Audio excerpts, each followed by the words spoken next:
നിന്ന് പുറത്ത് കിടക്കില്ല. ഓർമ്മകൾ അങ്ങനെ അവരായി മാറുകയാണ് ചെയ്യുക. സാധാരണ നമ്മൾ പറയും നമ്മുടെ കുട്ടികൾ വളരുമ്പോൾ ശ്രദ്ധയോടെ വളർത്തണം എന്നാ പറയാ. അങ്ങനെയല്ലേ പറയാ? ശ്രദ്ധയോടെ വളർത്തണം എന്നാ പറയാ. സത്യത്തിൽ അതിനേക്കാൾ നല്ല പദം വളരുന്നത് ശ്രദ്ധിക്കുക എന്നാണ്. ശ്രദ്ധയോടെ വളർത്തുക എന്നുള്ളതിനേക്കാൾ നല്ലത് നമ്മുടെ കുഞ്ഞുങ്ങൾ വളരുന്നത് ശ്രദ്ധിക്കുക എന്നുള്ള. നമ്മൾ സാധാരണ പറയാറുള്ളൊരു വാക്ക് മരം നടുക എന്നാണ്. നമ്മൾ മരമല്ല നടുന്നത്, നമ്മളൊരു ചെടിയാണ് നടുന്നത്. മരം ആരെങ്കിലും നടാറുണ്ടോ? നട്ടു വളർത്താറുണ്ടോ? മരമല്ല നടുന്നത്, നമ്മളൊരു ചെടിയാണ് നടുന്നത്. പിന്നെ അത് മരമായി മാറുക ചെയ്യുന്നത്. നമ്മളൊരു മനുഷ്യനെ വളർത്തുക എന്നല്ല പറയാ, കുട്ടിയെ വളർത്തുക എന്നാ പറയാ. സത്യത്തിൽ ഒരു മനുഷ്യനെയാണ് വളർത്തുന്നത്. ഇന്ന് നമ്മുടെ കുട്ടിയാണ്, പക്ഷേ നാളെ ആരൊക്കെയോ ആകാനിരിക്കുന്ന ഒരു മനുഷ്യനാണ്, ഒരു ഇൻഡിവിജ്വലിനെയാണ് നമ്മൾ വളർത്തുന്നത്. അപ്പോൾ ശ്രദ്ധയോടെ വളർത്തുക എന്നുള്ളതിനേക്കാൾ നല്ലത് വളരുന്നത് ശ്രദ്ധിക്കുക. വളരെ പേഴ്സണലായൊരു അനുഭവം പറയാം. നമ്മുടെ കൂടെ ജീവിക്കുന്ന ആളുടെ പഠനത്തിൻ്റെ ആവശ്യത്തിന് വേണ്ടിയിട്ട് കുറച്ചു കാലം വയനാട്ടിലായിരുന്നു. 2 വർഷം 2 മാസം. ആ സമയത്ത് നമ്മുടെ മോന് നാട്ടിലുമാണ്. 100 കിലോമീറ്റർ വ്യത്യാസമുണ്ട് നമ്മൾ നിൽക്കുന്ന സ്ഥലവും മോൻ നിൽക്കുന്ന സ്ഥലവും. മോൻ എപ്പോഴും ഒരു ആഗ്രഹം പറയും. അവനന്ന് 9 വയസ്സേ ഉള്ളൂ. അവന് തനിച്ച് KSRTC ബസ്സിൽ ഞങ്ങളുടെ അടുത്തേക്ക് വരണം എന്ന്. അപ്പോൾ നമുക്ക് വലിയ പേടിയായി. മോന് ചെറിയ മോനല്ലേ, ഒറ്റയ്ക്ക് വരാൻ കഴിയില്ലല്ലോ.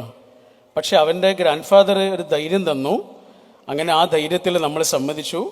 മോന് 100 കിലോമീറ്ററാണ് ബസ്സിൽ വരുന്നത്. അവൻ ആ ബസ്സിൽ കയറി ഓരോ സ്റ്റോപ്പ് എത്തുമ്പോഴും നമ്മളെ വിളിക്കുന്നു, സന്തോഷമൊക്കെ പങ്കിടുന്നു. അങ്ങനെ അത്രയും നേരത്തെ യാത്രയ്ക്ക് ശേഷം അവൻ കൽപ്പറ്റയിൽ വന്ന് ബസ് ഇറങ്ങുന്നത് കുറേ ദൂരെ നിന്ന് ഞങ്ങളിങ്ങനെ നോക്കി നിന്നു. അവന് ജീവിതത്തിൽ ഏറ്റവും വലിയൊരു അഭിമാന നിമിഷമാണ്.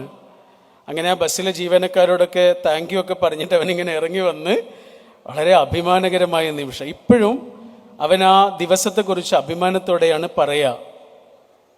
സത്യത്തിൽ അന്ന് അവൻ അറിയാത്തൊരു കാര്യം സംഭവിച്ചിട്ടുണ്ട്.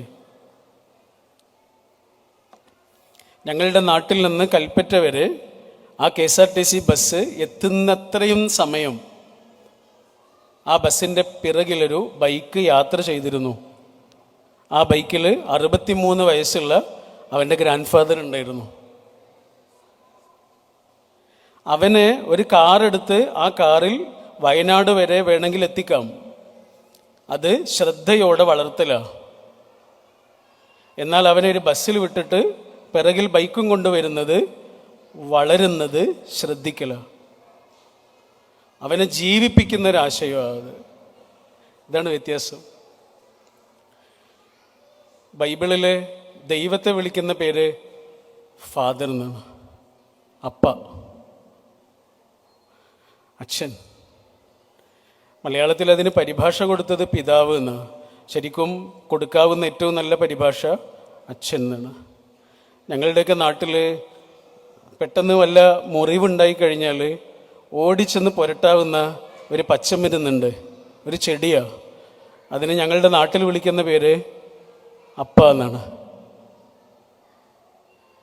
നമ്മുടെ മുറിവുകൾക്ക് പെട്ടെന്ന് ഓടിക്കേറാവുന്ന പച്ചമരുന്നിൻ്റെ ഒരു കാടാണ് അച്ഛനും അമ്മയും ഒക്കെ. നമ്മുടെ മക്കളുടെ മനസ്സിൽ ഏറ്റവും മികച്ച ഓർമ്മകൾ കൊടുക്കാൻ നമുക്ക് സാധ്യമാകട്ടെ. മൈക്കൽ ഫാരഡയോട് ഒരിക്കൽ അദ്ദേഹത്തിൻ്റെ ജീവിതാവസാന കാലത്ത് ഒരാൾ ചോദിക്കുന്നുണ്ട്. മൈക്കൽ ഫാരഡെ 1000ഓളം കണ്ടുപിടുത്തങ്ങൾ നടത്തിയ മഹാനായ സയൻറ്റിസ്റ്റാണ്. ഈ ലോകത്തിന് വലിയ സംഭാവനകൾ കൊടുത്ത മനുഷ്യൻ, അത്രയേറെ തിരക്കുള്ളൊരു മനുഷ്യൻ, അത്രയേറെ ബിസി സ്കെഡ്യൂൾസ് ഉള്ള ഒരു മനുഷ്യൻ. അദ്ദേഹത്തോട് ജീവിതാവസാന കാലത്തൊരു ഇൻ്റർവ്യൂവിൽ ചോദിക്കുന്നത് ഇങ്ങനെയാണ്: നിങ്ങളുടെ ജീവിതത്തിലെ ദ മോസ്റ്റ് ബ്യൂട്ടിഫുൾ മൊമെൻ്റ് ഏതായിരുന്നു? ദ മോസ്റ്റ് ബ്യൂട്ടിഫുൾ മൊമെൻ്റ് ഏതായിരുന്നു എന്ന് മൈക്കൽ ഫാരഡയോടാണ് ചോദിക്കുന്നത്. അദ്ദേഹത്തിന് പറയാൻ എന്തൊക്കെ ഉണ്ടാവും, എത്രയേറെ മൊമെന്റ്സും മെമ്മറീസും ഉള്ള മനുഷ്യന്. പക്ഷെ അദ്ദേഹം പറഞ്ഞത് എന്താണെന്നറിയോ? മൈക്കൽ ഫാരഡേ പറഞ്ഞത് എന്താണെന്നറിയോ? എൻ്റെ സാറയുടെ കൂടെയുള്ള വൈകുന്നേരങ്ങൾ എന്നാണ് പറഞ്ഞ. എൻ്റെ സാറയുടെ കൂടെയുള്ള വൈകുന്നേരങ്ങൾ. നേടിയ നേട്ടങ്ങളൊക്കെ ഉണ്ട്, കിട്ടിയ വലിയ അനുഭവങ്ങൾ, ഓർമ്മകളൊക്കെ ഉണ്ട്. പക്ഷെ അതിൻ്റെയൊക്കെ മുകളിൽ മനുഷ്യൻ. നമ്മുടെ കുട്ടികൾ നമ്മൾ കൊടുക്കുന്ന എല്ലാ സമ്മാനങ്ങളും മറന്നു പോവുകയും നമ്മൾ അവർക്ക് വേണ്ടി ചെലവിട്ട നല്ല നിമിഷങ്ങൾ അവരുടെ മനസ്സിൽ അങ്ങനെ പതിഞ്ഞു നിൽക്കുകയും ചെയ്യും. നമ്മുടെ ഭാരതീയ സങ്കല്പപ്രകാരം വാക്കുകൾ അന്നമാണെന്ന് പറയാം. നമ്മൾ കൈകൊണ്ട് ഇങ്ങനെ എടുത്തിട്ട് വായിലൂടെ കഴിക്കുന്നത് മാത്രമല്ല ഫുഡ്. പിന്നെയോ നമ്മൾ കേൾക്കുന്ന വാക്കുകൾ ഫുഡാണ്, നമ്മൾ കാണുന്ന കാഴ്ചകൾ ഫുഡാണ്. നമ്മുടെ മക്കളോട് നമ്മൾ പറയുന്ന ചെറിയ ചെറിയ വാക്കുകൾ പോലും അവരുടെ ഉള്ളിൽ വളരുന്ന വിത്താണ്. ഇപ്പോൾ 5 വയസ്സുള്ളൊരു കുട്ടിക്ക് ഇവിടെ ഈസിയായിട്ട് തൊടാം, ഇവിടെ ടച്ച് ചെയ്യാം. പക്ഷെ 3 വയസ്സായൊരു കുട്ടിക്ക് ഇവിടെ ടച്ച് ചെയ്യുക എന്നുള്ളത് അത്ര ഈസി ആവില്ല. 3 വയസ്സായ കുട്ടി ഇങ്ങനെ ഇവിടെ ടച്ച് ചെയ്യാൻ വേണ്ടി പരിശ്രമിക്കും, നടക്കില്ല. ആ 3 വയസ്സായ കുട്ടിയോട് നമ്മൾ എന്താ പറയുക? 2 വാക്കുകൾ വേണമെങ്കിൽ പറയാം. ഒന്നെങ്കിൽ പറയാം നിന്നെ കൊണ്ട് കഴിയില്ല എന്ന് പറയാം, യു കാണ്ട് എന്ന് പറയാം. അതല്ലെങ്കിലോ ചേട്ടൻ്റെ അത്ര എത്തുമ്പോൾ നിനക്ക് കഴിയും എന്നും പറയാം. ഈ 2 വാക്കും ഈ കുട്ടിയുടെ ഉള്ളിൽ ഒരേപോലെ വിത്തായിട്ട് കിടക്കും, ആ കുട്ടിയുടെ ഫുഡായിട്ട് മാറും. ഒരു വിത്ത് നമ്മുടെ കയ്യിൽ കിട്ടിയാൽ നമ്മൾ എന്താ ചെയ്യുക? അതിങ്ങനെ പ്ലാന്റ് ചെയ്യുന്ന സമയത്ത്, കുഴിച്ചിടുന്ന സമയത്ത് അങ്ങനെ ഒരു പ്രവർത്തനം മാത്രം നടന്നാൽ പോരാ. ആ വിത്ത് വളരണമെന്നുണ്ടെങ്കിൽ, അതിൻ്റെ ഉള്ളിലുള്ളൊരു മരം ഇവിടെ സംഭവിക്കണമെന്നുണ്ടെങ്കിൽ ആ വിത്തിന് ആവശ്യമായൊരു എക്കോസിസ്റ്റം വേണം, അല്ലേ? ആ വിത്ത് വളരാൻ ആവശ്യമായൊരു എക്കോസിസ്റ്റം വേണം. അങ്ങനെ ഒരു എക്കോസിസ്റ്റം ഇല്ലെങ്കിൽ ആ വിത്ത് വളരില്ല. കല്യാണം കഴിക്കണോ വേണ്ടേ എന്ന് ആലോചിച്ചതിലേറെ നമ്മൾ ആലോചിക്കേണ്ടത് ഒരു കുഞ്ഞ് വേണോ വേണ്ടേ എന്നുള്ളതിനെ കുറിച്ചാണ്. കാരണം ഈ വരുന്നത് നമ്മുടെ ജീനാണ്. നമ്മൾ സാധാരണ പറയും ഒഴിഞ്ഞ ഒരു പാത്രം പോലെയാണ് ഒരു കുഞ്ഞ് എന്നൊക്കെ പറയും, ഒരു ബ്ലാങ്ക് പേപ്പറാണ് എന്നൊക്കെ പറയും. അല്ല, ഒരു കുഞ്ഞും ബ്ലാങ്ക് പേപ്പർ അല്ല. എത്രയോ കണക്കിന് തലമുറകളുടെ ജീനും കൊണ്ടാണ് ഒരു കുഞ്ഞ് ഈ ലോകത്തേക്ക് ജനിക്കുന്നത്. ബ്ലാങ്ക് പേപ്പർ അല്ല, ശൂന്യമായൊരു പേപ്പർ അല്ല. അത്രയേറെ നിറഞ്ഞു വരുന്നൊരു കുഞ്ഞ്, അത്രയേറെ ഇൻ്റലക്ച്വൽ ആയിട്ടുള്ളൊരു കുട്ടിയാണ്, ഒരു ഇൻഡിവിജ്വലാണ് വരുന്നത്, ഇൻഡിവിജ്വലാണ്. ഇന്ന് നമ്മുടെ കുട്ടികളോട് സംസാരിക്കുമ്പോൾ ഒരു ഇൻഡിവിജ്വലിനോട് സംസാരിക്കുന്നത് പോലെ സംസാരിക്കണം. എങ്കിലേ ആ കുട്ടിക്ക് നമ്മുടെ സംസാരം അല്ലെങ്കിൽ നമുക്ക് തമ്മിൽ കമ്മ്യൂണിക്കേറ്റ് ചെയ്യാൻ പറ്റുള്ളൂ. നമ്മൾ സാധാരണ ഒരു കുഞ്ഞിന് ഉമ്മ കൊടുക്കാറുള്ളത് എങ്ങനെയാണ്? ഉമ്മ കൊടുക്കുമ്പോൾ കുഞ്ഞ് ഇങ്ങോട്ട് വരുന്നില്ല, നമ്മൾ അങ്ങോട്ട് പോവുക ചെയ്യുക. നമ്മളിങ്ങനെ കുനിഞ്ഞ് ആ കുഞ്ഞിനോളം താഴ്ന്ന് ആണ് ആ കുട്ടിക്ക് ഉമ്മ കൊടുക്കുക. കുട്ടികളോട് കമ്മ്യൂണിക്കേറ്റ് ചെയ്യുമ്പോഴും ഇങ്ങനെ തന്നെ. ആ കുട്ടിയെ അത്രയേറെ അറിഞ്ഞ് ആ കുട്ടിയോട് കമ്മ്യൂണിക്കേറ്റ് ചെയ്യാൻ ആവശ്യമായൊരു ഗ്രാമർ മനസ്സിലാക്കിയിട്ട് മാത്രമായിരിക്കും കുട്ടികളോട് സംസാരിച്ചാൽ അവരോടുള്ള കമ്മ്യൂണിക്കേഷൻ നടക്കുള്ളൂ. ഇന്നത്തെ കുട്ടികൾ ഇൻഡിവിജ്വലാണ്. പണ്ടത്തെ കുട്ടികൾ വെറും കുട്ടികളായിരുന്നെങ്കിൽ ഇന്നത്തെ കുട്ടികൾ ഇൻഡിവിജ്വലാണ്. അവരോരോ വ്യക്തികളാണ് എല്ലാ അർത്ഥത്തിലും. അവർക്ക് സ്വന്തമായൊരു ഐഡൻറ്റിറ്റി ഉള്ള രീതിയിലാണ് അവരുടെ പെരുമാറ്റങ്ങളുള്ളത്. ആ രീതിയിൽ കുഞ്ഞുങ്ങളെ അറിയുക എന്നുള്ളതും അവർ വളരുന്നത് ശ്രദ്ധിക്കുക എന്നുള്ളതും പാരൻ്റ് എന്ന അർത്ഥത്തിലുള്ള നമ്മുടെ ഒരു ചുമതലയാണ്. ഈ ലോകത്ത് കിട്ടാവുന്ന ഏറ്റവും നല്ല 2 സ്ഥാനങ്ങളുണ്ട്. ഈ ലോകത്ത് കിട്ടാവുന്ന ഏറ്റവും നല്ല 2 സ്ഥാനങ്ങൾ. ഒന്ന്, മറ്റൊരാളുടെ പ്രാർത്ഥനയിൽ നമ്മൾക്കുള്ള സ്ഥാനമാണ്. നമ്മൾ ആവശ്യപ്പെട്ടിട്ടൊന്നുമല്ല. മറ്റൊന്ന്, ഒരു കുഞ്ഞിൻ്റെ മനസ്സിലുള്ള നമ്മൾക്കുള്ള സ്ഥാനമാണ്. നമ്മൾ പറയുന്ന വാക്കിനെ വാല്യൂ ചെയ്യുന്നൊരു കുട്ടി ഈ ലോകത്തുണ്ടെങ്കിൽ അത് ഈ ലോകത്ത് കിട്ടാവുന്ന ഏറ്റവും പ്രഷ്യസായ സ്ഥാനമാണ്.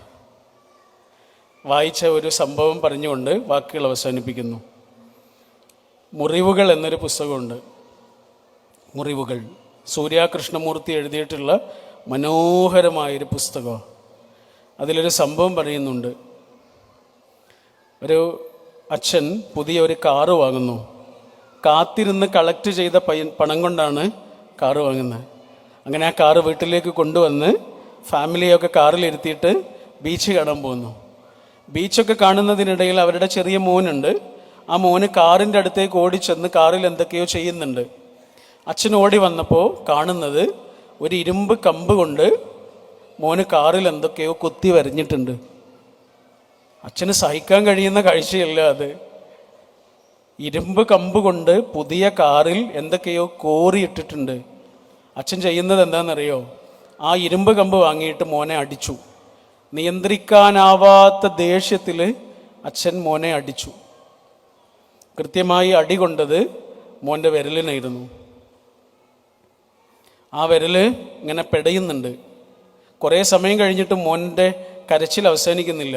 അച്ഛൻ ആശുപത്രിയിലേക്ക് കൊണ്ടുവന്നു മോനെ. നേരെ സർജറി വേണമെന്നൊക്കെയാണ് ഡോക്ടർ പറയുന്നത്. അങ്ങനെ ആ സർജറിയുടെ റൂമിനകത്തേക്ക് മോനെ കൊണ്ടുപോയി. അച്ഛനാകെ സങ്കടമാവുകയാണ്. അച്ഛന് നിയന്ത്രിക്കാനാവാതെ കരച്ചിൽ വരിക. വേണ്ടില്ലായിരുന്നു എന്നുള്ളതിനെക്കുറിച്ച് ആലോചിക്കുക. അപ്പോൾ ചെറിയൊരു ഹോളുണ്ട്. ആ ഹോളിലൂടെ ഇങ്ങനെ മോനെ നോക്കി അച്ഛനിങ്ങനെ കരയുന്നൊക്കെ ഉണ്ട്. മോനെ ഇങ്ങനെ നോക്കിയപ്പോൾ മോനില്ലേ, അച്ഛനിങ്ങനെ ടാറ്റു കൊടുത്ത്. ഇത് അച്ഛന് അതിലേറെ സങ്കടമായി. അച്ഛനിങ്ങനെ പുറത്തേക്ക് ഓടി വന്ന ആ കാറിനടുത്ത് ഇരുന്നിട്ട് മോനിങ്ങനെ കോറിയിട്ട ഭാഗങ്ങളില്ലേ, മോനിങ്ങനെ ഇരുമ്പ് കമ്പ് കൊണ്ട് എന്തോ വരച്ചിട്ടുണ്ടല്ലോ, അതിങ്ങനെ തടവി. മോനോടുള്ള സ്നേഹം അത്രയും ആ ഒറ്റ തലോടലിൽ ഉണ്ടായിരുന്നു. അവിടെ ഇങ്ങനെ തടവിയപ്പോൾ അച്ഛൻ ഒന്നുകൂടെ ഇങ്ങനെ ശ്രദ്ധിച്ചു. കോറിയിട്ടതൊന്നും അല്ലല്ലോ, എന്തോ എഴുതി വെച്ചതാ. അച്ഛനിങ്ങനെ ശ്രദ്ധിച്ചു വായിച്ചു. അത്ര നല്ല കൈയക്ഷരത്തിലൊന്നും അല്ലാതെ മോനിങ്ങനെ ആ ചെറിയ കൈകൾ കൊണ്ട് എഴുതി വെച്ചത് ഐ ലവ് യു പപ്പ എന്നായിരുന്നു. എനിക്കെൻ്റെ പപ്പയെ ഒരുപാട് ഇഷ്ടമാണ് എന്നാണ് എഴുതി വെച്ചിട്ടുള്ളത്. അത്ര നല്ല കൈയക്ഷരത്തിലൊന്നും അല്ലെങ്കിലും നമ്മുടെ മക്കളുടെ ഉള്ളിൽ നിറയെ നമ്മളോടുള്ള സ്നേഹമാണ്. അവർ ശുദ്ധ പ്രകൃതിയിൽ ദൈവം നമുക്ക് തന്നിട്ടുള്ളതാണ്. മുതിർന്ന മനുഷ്യരാകുമ്പോൾ നമുക്ക് ചിലത് നഷ്ടപ്പെടുന്നുണ്ട്. ആ നഷ്ടപ്പെടുന്നത് എന്താണ് എന്ന് ഓർമ്മിപ്പിക്കാൻ പടച്ചോൻ പറഞ്ഞയച്ചിട്ടുള്ള മാഷുമാരാണ് ശരിക്കും പറഞ്ഞാൽ നമ്മുടെ കുഞ്ഞുങ്ങൾ.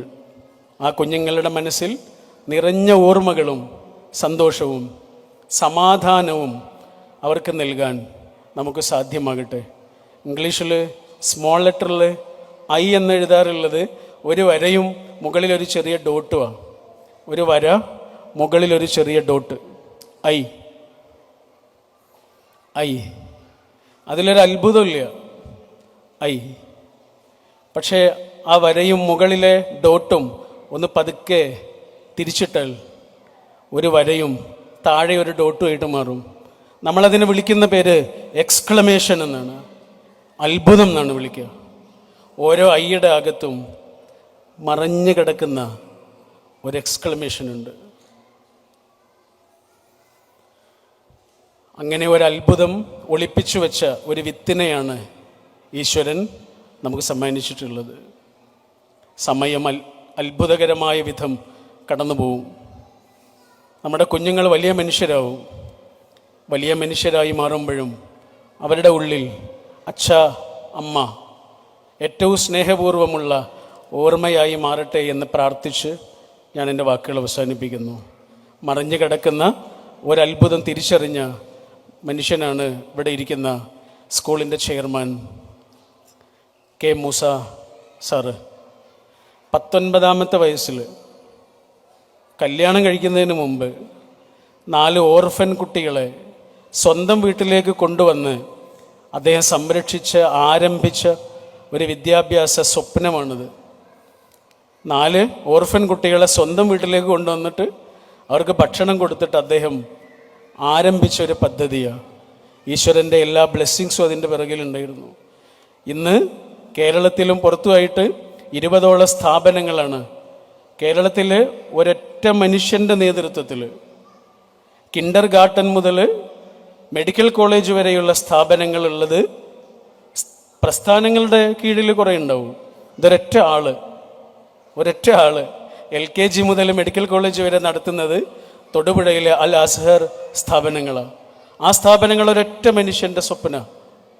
ആ മനുഷ്യനാണ് ഈ ഇരിക്കുന്ന K. മൂസ സാറ്. നേരത്തെ പറഞ്ഞതുപോലെ മറഞ്ഞു കിടക്കുന്ന, ഉള്ളിലിങ്ങനെ മറഞ്ഞു കിടക്കുന്ന അത്ഭുതത്തെ തിരിച്ചറിഞ്ഞ മനുഷ്യന് ഒന്ന് മറിച്ചിടുമ്പോൾ എക്സ്ക്ലമേഷൻ ആകുന്ന പോലെ അത്രയേറെ മഹാത്ഭുതങ്ങൾ നിറഞ്ഞ ഓരോ വിത്താണ് ഈശ്വരൻ നമുക്കും തരുന്നത്. ഒരു വിത്ത് വളരണമെങ്കിൽ അതിനാവശ്യമായൊരു എക്കോസിസ്റ്റം വേണം. ആ എക്കോസിസ്റ്റം നമ്മുടെ ഫാമിലിയാണ്, നമ്മൾ തമ്മിലുള്ള സ്നേഹമാണ്, നമ്മൾ തമ്മിലുള്ള കമ്പാഷനാണ്, നമ്മൾ പരസ്പരം ഷെയർ ചെയ്യുന്ന ക്വാളിറ്റി ടൈമാണ്. സ്കൂളിനും ഇതിൻ്റെ നേതൃത്വത്തിനും എല്ലാ നന്മകളും നേർന്നുകൊണ്ട് വാക്കുകൾ അവസാനിപ്പിക്കുന്നു. ഇവിടേക്ക് ക്ഷണിച്ചതിലുള്ള എല്ലാ നന്ദിയും പറഞ്ഞുകൊണ്ട് വാക്കുകൾ ചുരുക്കുന്നു.